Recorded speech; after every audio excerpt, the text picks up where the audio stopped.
Hello everybody, today in this video I'll show you how to add music to your WhatsApp status pictures to jump right into it. We will need Instagram app for this video and we will see together why. First we open Instagram and then we tap on the plus in the blue button right here. From here choose the picture that you want to add to your status. Swipe up from the bottom, tap on music and choose the song that you want to add. Search for it and tap on it once you find it. Tap on done in the top right corner and then tap right here to post your story.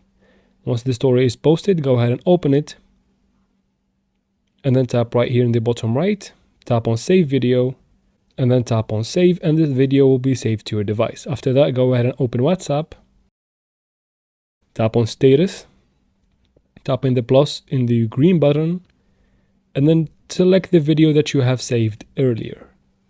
And after that, just tap right here in the bottom right and the picture will be added with music to your WhatsApp status. And that's how we do it, guys. I hope this video is helpful. Please like and comment down below. Subscribe for future videos like this one and thanks for watching.